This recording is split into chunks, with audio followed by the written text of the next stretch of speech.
everywhere in the country.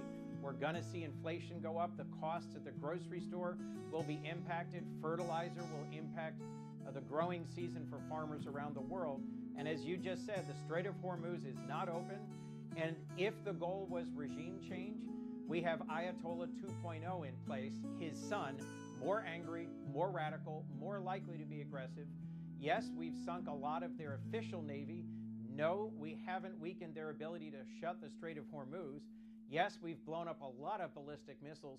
No, we haven't ended their ability to keep launching them every day. Iran clearly still has control of its country.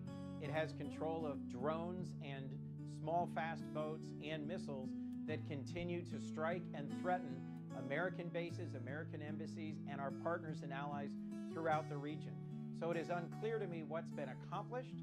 Of course, I wish J.D. Vance success, and I hope that there will be a negotiation, but maybe it can achieve a real ceasefire first, and then hopefully an accounting for the highly enriched uranium that we still don't have transparency or accountability into, and an end to the closure of the Strait of Hormuz.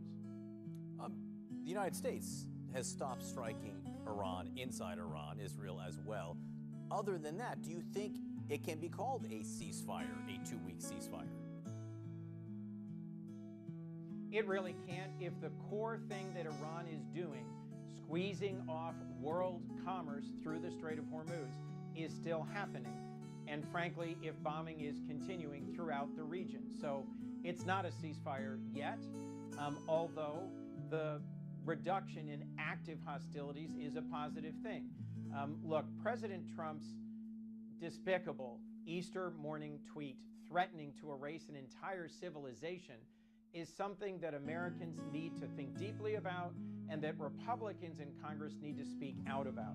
We've lost the moral high ground of being a country that fights for regime change, that delivers on its promises to try and help the suffering people of other nations, and instead, under President Trump's leadership, become a country that seems only focused on extracting oil from other countries, whether it's Venezuela or Iran.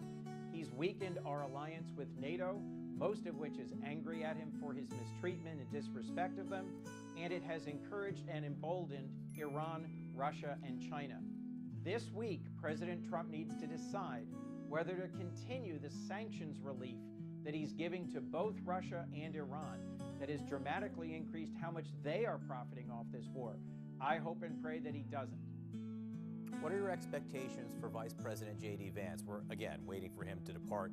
Joint Base Andrews any second now. What are your expectations for him as a negotiator? Well, look, he has very limited foreign policy experience.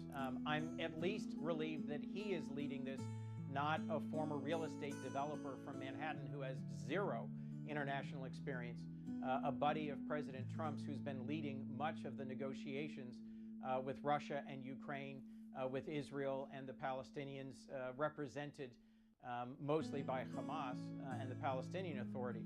So the representatives of the Trump administration in the two other most critical wars, conflicts currently going on, have been people with real estate development experience. So my hope is that he will step up to this moment, that he'll be clear-eyed, and that he will narrow our goals rather than continuing to deliver to the American people a mess of conflicting and likely unachievable goals. How much influence does the United States have over Israel right now? If the United States struck this deal, if the president has been asking the Israeli prime minister to back off in Lebanon, and it's hard to tell that that's happening? Look, President Trump calling Netanyahu and saying you must reduce your campaign against Lebanon was a positive step, and the United States has significant leverage if President Trump would use it.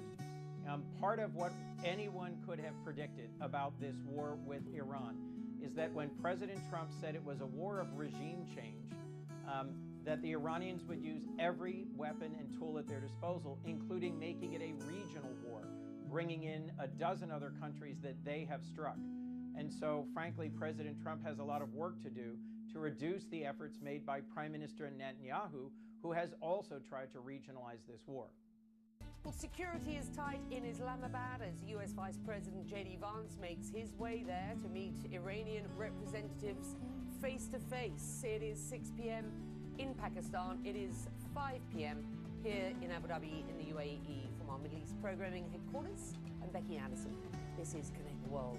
Stock market in New York opens about 30 minutes from now, 9:30 local time there.